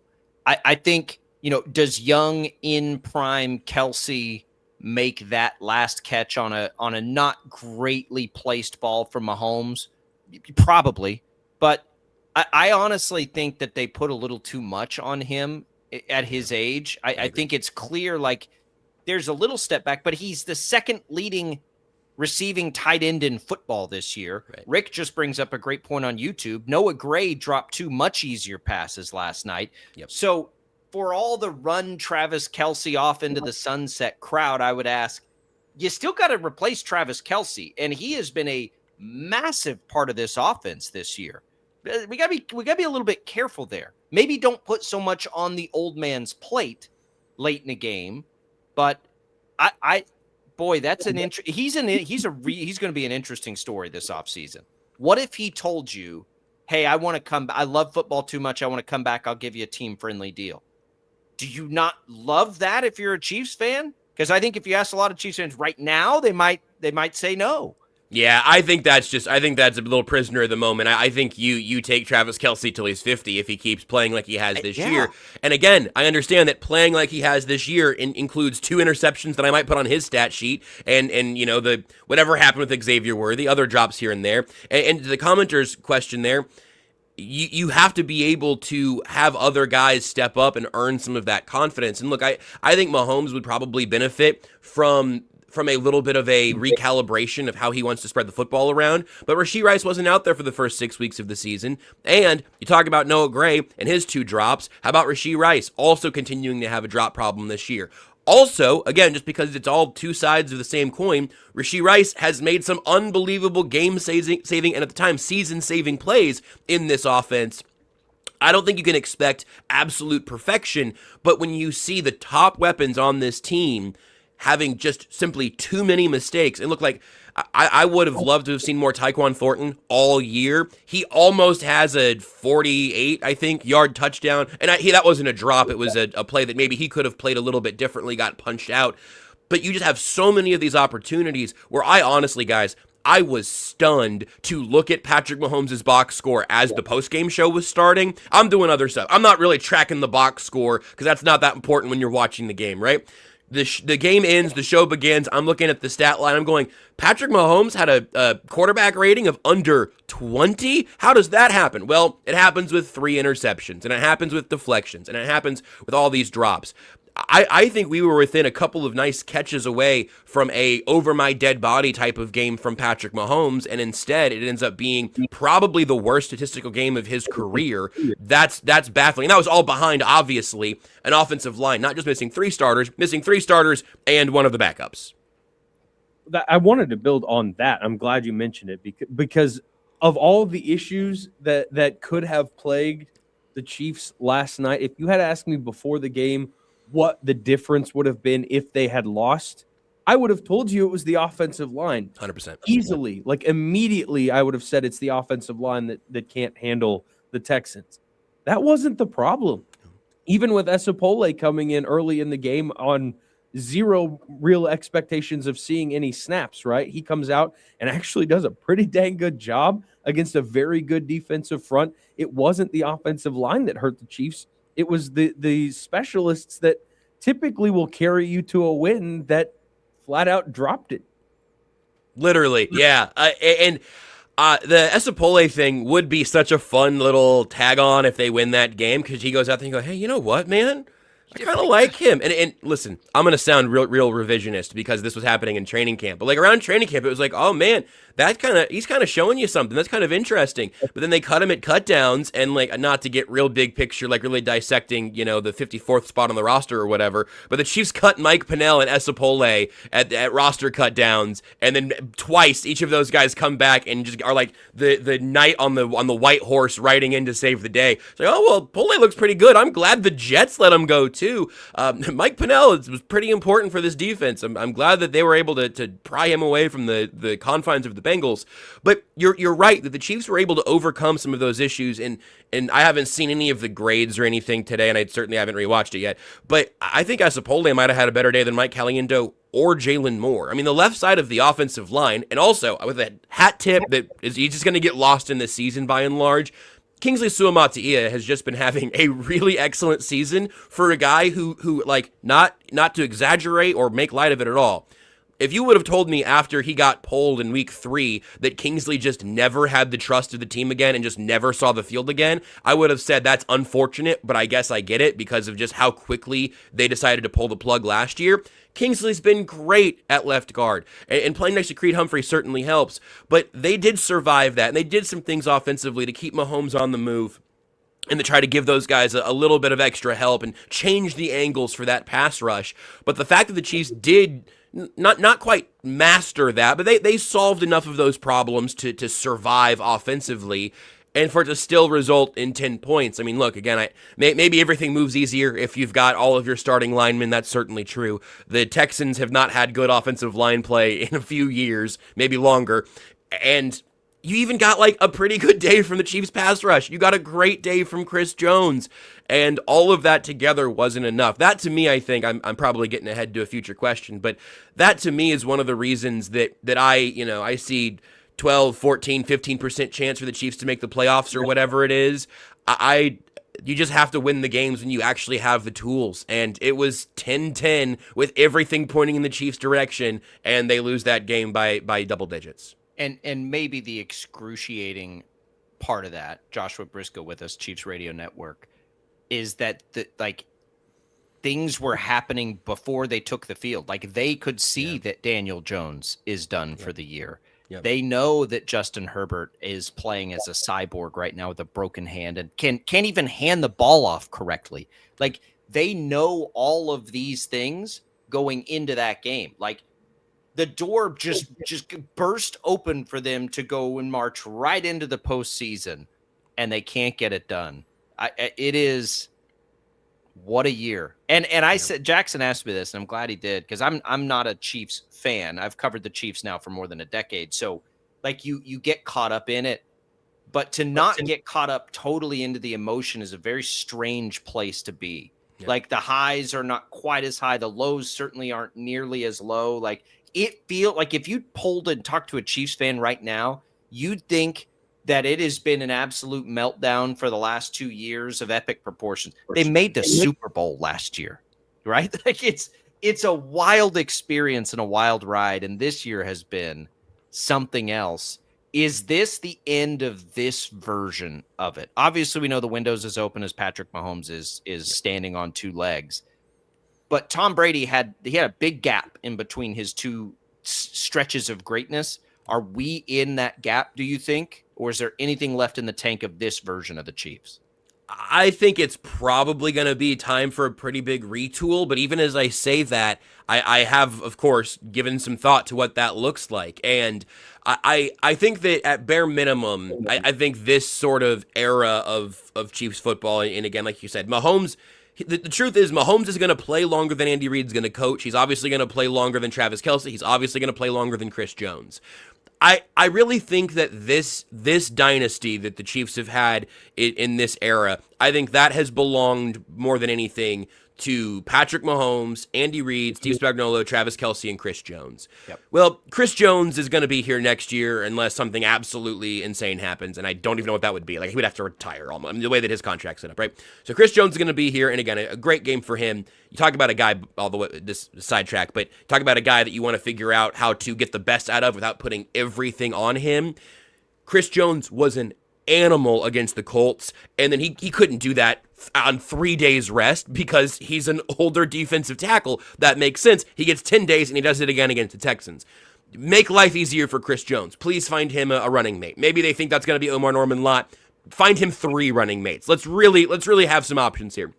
Even as the pass rush had a better day yesterday. But George Karlaftis and that contract, he's going to be here next year. Trent McDuffie is a guy who is movable, which bums me out because I think he is a remarkable football player. And obviously he got hurt early on yesterday and he's had a couple of rough goes in a row. But I do get the feeling that there's going to be some sort of evolution and that it is going to be a different core or a different... Maybe that era doesn't really begin until 2027 because, again, if Kelce wants to come back next year, I think he's back. You're going to have every one of those other names I mentioned. They're going to be back. You've already seen this team evolve through offensive coordinators and assistant coaches and all of that. I don't know if that constitutes a total shift. So my instinct is to say, yeah, I think you say that the back-to-back Super Bowls, the 3 in this era, the returning to get to 3 in a row last year, and then a disappointing 2025. I think that is, without a doubt, obviously, like, not only is that more than good enough for what this era has been, it's one of the best stretches of football in NFL history. I would be at peace with saying it's time for that next year's the beginning of a new era. But I think it would have to be more like how they evolved after the run it back campaign fell short, the initial run it back campaign, I suppose. Then they had some evolutions and you saw some different pieces. But like Josh Simmons is the left tackle next year. Jalen Moore is probably the right tackle next year. There's not going to be a ton of wholesale turnover, but not at the top. But I do think that maybe the middle class of the roster is the thing that's really overdue for a churn. And I think they need, as we wrap it, I think they need a break from the expectations, to be perfectly honest. I think that puts them in a place of success, but we'll find out. Man, it was thanks for waking up with us. What an annoying, frustrating microcosm of this season. That may replace the anger of the Jags loss. I think the loss yesterday might be worse. There have been some bad ones though. We appreciate it, but it is not over, as you mentioned, Josh, and we will have some games on the Chiefs radio network with Implicate. We'll see what happens with the Chargers tonight. Obviously, that gives us a reason to watch, but you'll have it covered on the Chiefs radio network for us. We appreciate it. Also, everything else and Only Weird Games on the KC Sports Network. Thanks, man. Jacob, did you infer that the AFC South games have been weird and frustrating for the Chiefs? That doesn't seem right. I can't even, like, there have been the moments. It was the Jaguars. I can't decide what makes me more angry. Butker's missed field goals and the kickoff, whatever game that was, the Jags game, and the decision to go for it on 4th down on your own 30 in a tie game when your defense is balling out. I got to power rank those. I can't do it yet. That's a good segment for you guys. Let me know what you decide. Bad. All right, Josh, we'll talk again next week. Thanks. Thanks, guys. All right, we're going to jump back into the college football topics when we return here on Sports Daily. Don't go away. 97. Lightning, hail, tornadoes, flooding. It's the worst of severe weather, and it's coming. Spring brings warmer temperatures, but also dangerous weather conditions. Stay up to date day or night with the Storm Team 12 weather app. You'll get accurate forecasts so you can plan ahead and stay safe, no matter the weather. Download the Storm Team 12 weather app, brought to you by Stutzman's Greenhouse. The future of television has arrived. Next Gen TV is here with stunning video, movie theater quality sound, enhanced voice clarity, and interactive features, all upgradable for the future. Learn more at watchnextgentv.com.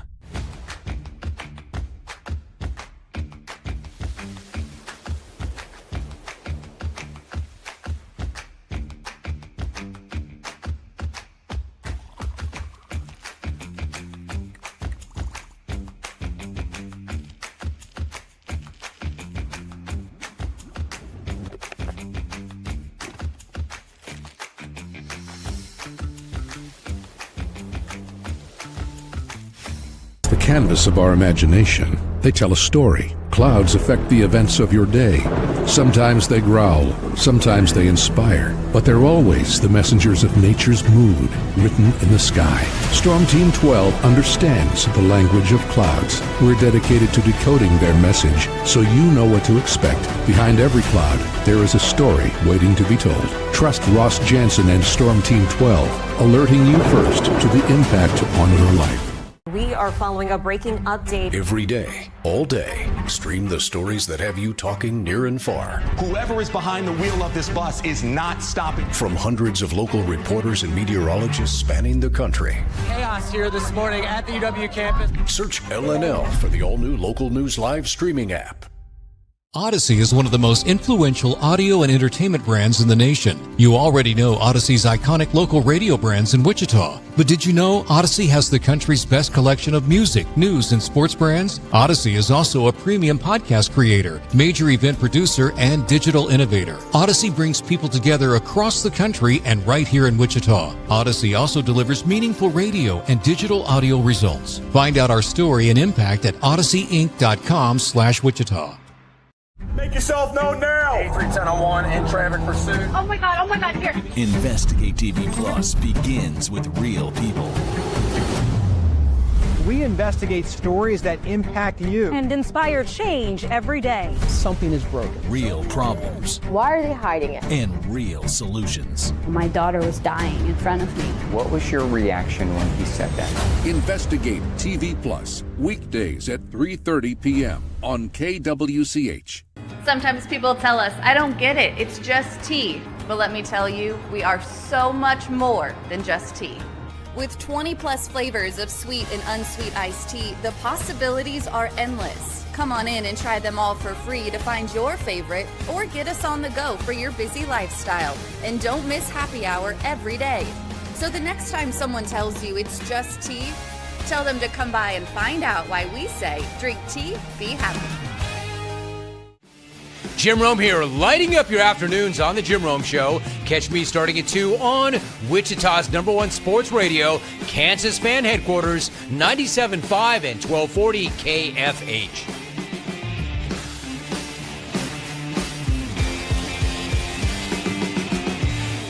Mornings are busy. We're here to make your mornings better. We report the stories that affect you. 3 more hospitalized from contaminated apple juice just a day after the FDA issued a recall. We're here to make your mornings better. Closing east and westbound lanes of K96 for repairs. With 12 News, you're prepared for your whole day. Scattered thunderstorms across the state into the afternoon. Stay a step ahead with 12 News this morning on KWCH and KSCW.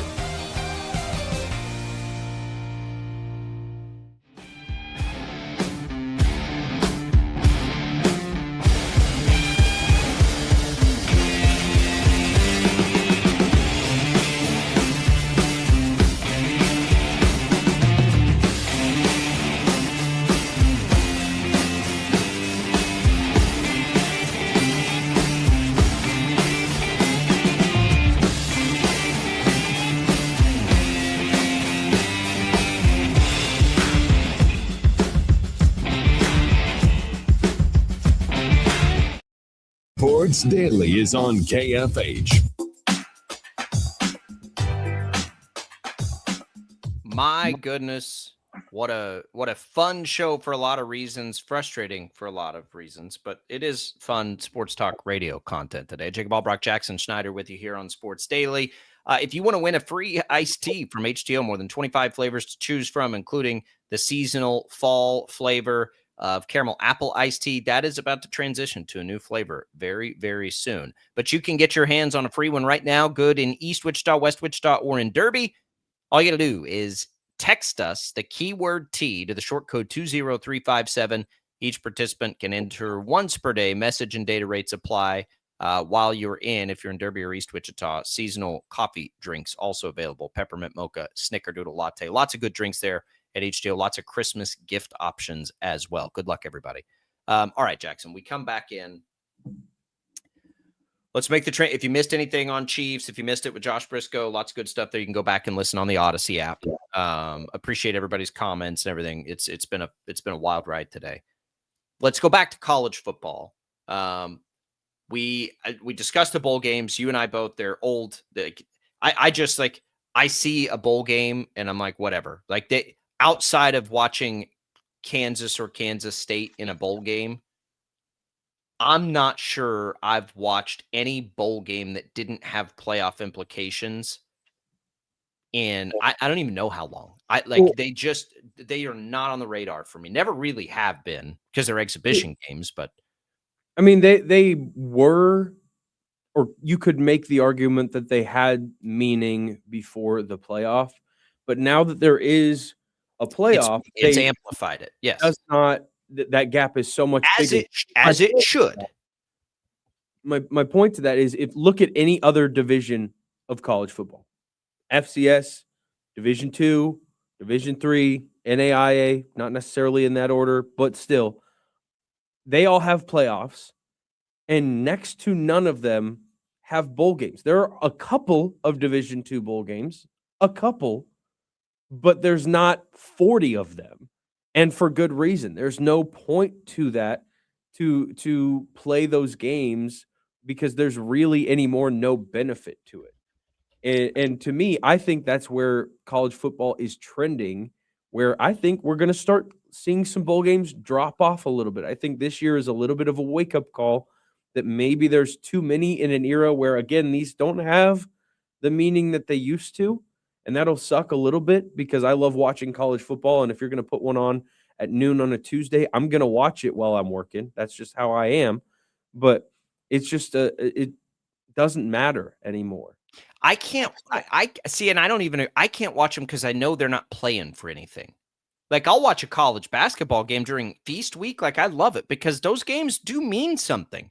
A bowl game to the outcome of the season, they don't mean anything. They are strictly exhibitions. They're fun for the fans. They're fun for those communities that host them.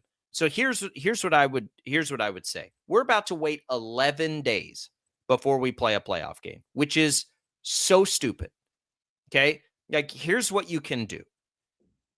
If you're my answer to one, you get to 16 teams. First and foremost, like I don't think it's ever been more obvious that needs to happen. And we'll get to the selection in a minute, but it all kind of ties together for me. Like if you're trying to recapture those sponsorship opportunities, those things, all of these conferences, they have too many cupcakes on the schedule right now. And you have this gap right now of 11 days. Like for whatever reason, like, could you imagine if the NFL took a week off before we started the playoffs, or any league for that matter? It's the silliest thing. Oh, they have to take finals. They have to take finals in Division II. They have to take finals in FCS. They have to take finals everywhere. Like, let's stop with all that. They have to take finals, and Even if they're the most dedicated students in the world, there are ways they can take finals without disrupting their football schedule. Everyone else does it. So you have all this time on the schedule and all these cupcakes that you schedule. Let's be done with the cupcakes. You can get one at the beginning of the year, a warm-up game, a tune-up game. You get right into conference play. And then you play, in my opinion, you should be playing some version of at least a conference semifinal and then a conference championship.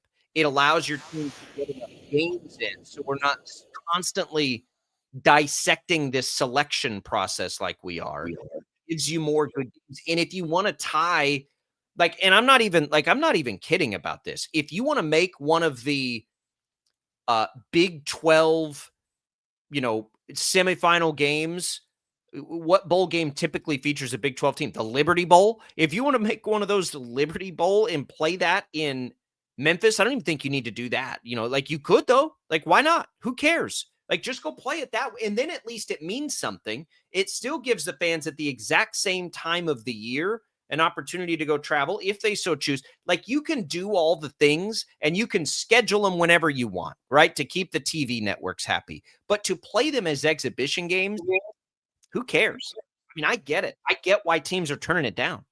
I 100% do. Now, I'm spending too much time with you guys on air because you just had to do it the same thing I've had to. I'm dealing with this cough, so if I have to pause, this annoying cough goes and it transfers from my basement to the studio to you through it is. I'm going on my 4th week of this stupid thing. It's ridiculous. But you mentioned expanding to 16 teams in the playoff, and I would be willing to entertain that because I think you could just pick a number and it really doesn't matter, because I still think that top echelon is going to have truth to it. The upper hand no matter how many teams you let in. And I don't think right now we're arguing over who should be like those last 2 teams in.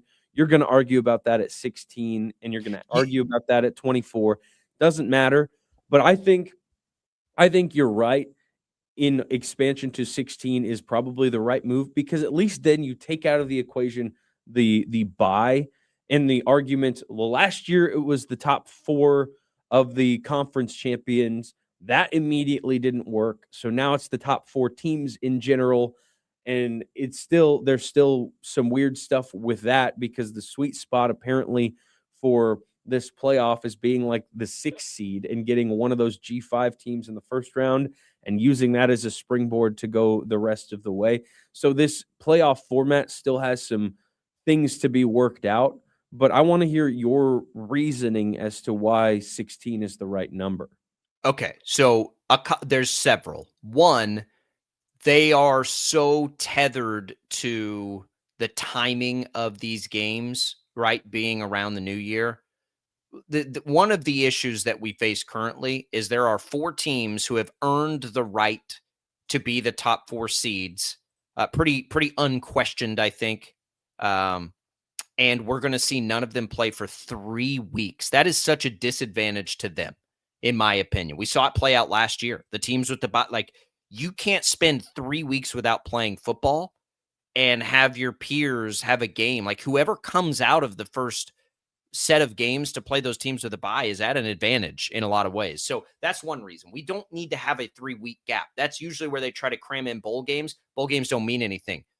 So if you're not going to move that schedule up, and I don't think that they are, I think 2 things need to happen. At minimum, you get to 16 and you eliminate the bye.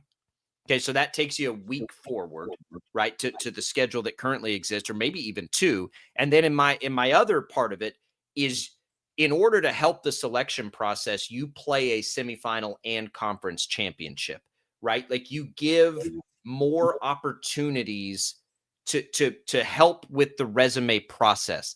It's silly and ludicrous that we're trying to discuss based on people sitting in a room whether 3-loss Alabama has more merit than 2-loss Notre Dame.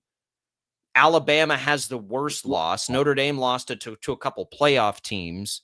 Like, how does that happen? Well, ESPN carries these games and they're an SEC network, and they have Alabama in there, and you've got the people at Fox saying there needs to be more Big Ten teams in there. And like, there's too much of that, right? Whether you think it's Alabama or you think it's Notre Dame, the thing for me is both. Well, Alabama doesn't feel to me like a team that should be designed to get one of those last spots, which is a team that maybe got out to a rough start but could still win a national championship. We all know it usually isn't very many teams that can actually win a title. We probably, what do we feel like there are this year? 4? And it's 4 or 5 at most. Probably.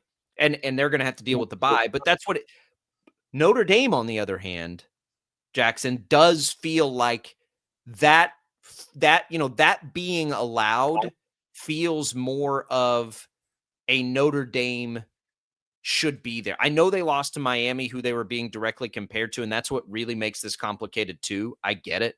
But the other loss was a 1-point loss to Texas A&M.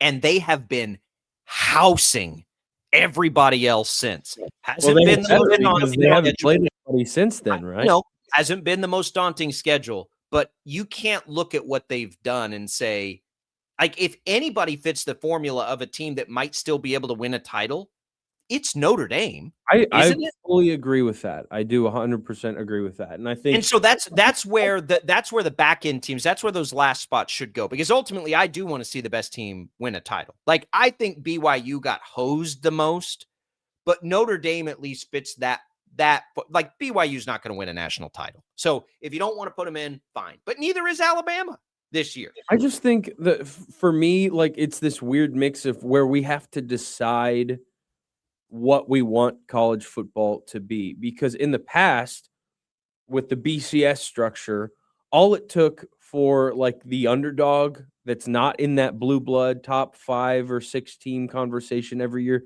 all it took for them to have a magical year and actually have a chance to win a national championship was to actually just win all your games or be in that conversation with one Which is loss. stupid, in my opinion, by the way. I get it. I get that it's dumb. But now that we are removing that possibility and making it harder to win a national championship when you have to win 3-4 games in a row, whatever it is at the end of the year, right? You have to decide, is it important for everyone to get a fair shake or just that upper portion?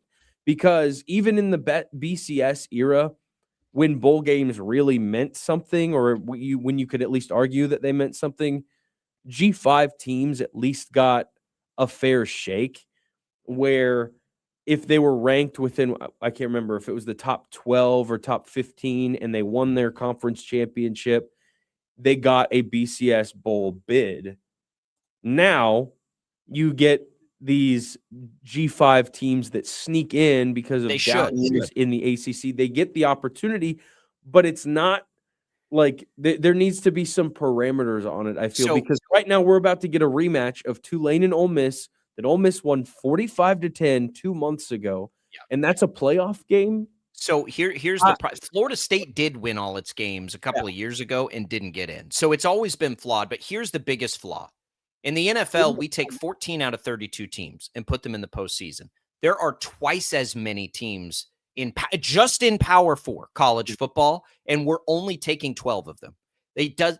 There are too many teams that play too many different schedules with too many different variables to have a group of people in a room cherry picking what they think is important and what isn't important. So you have to make it more of a play-in scenario, and you have to get more teams in, because 12 out of 65 or 70, however many it is not enough to get, like, we don't treat any other postseason that way, and we shouldn't treat a postseason that way. We don't need to treat a postseason that way. Ultimately, you're going to win your way through it no matter what, right? Like, That's going to happen no matter what. But you have to make this more inclusive to the entire body of college football, or all we're going to do is sit here and say there's such a bias towards Alabama and it's so obvious. Like, that's what you don't want. Could you imagine in the NFL if we just said, all right, committee, why don't you pick us the 14 best teams? Who do you think are the 14 best teams this year? That's how we'll do this. And you put them in any order you want to, and then we'll have a playoff. Like, what are we even doing with college football? We'll get final thoughts on it when we return. Just a little more Sports Daily. Don't go away. Hi, I'm Steven Singer. Yep, that's me, the I Hate Steven Singer guy. People ask, what does this mean?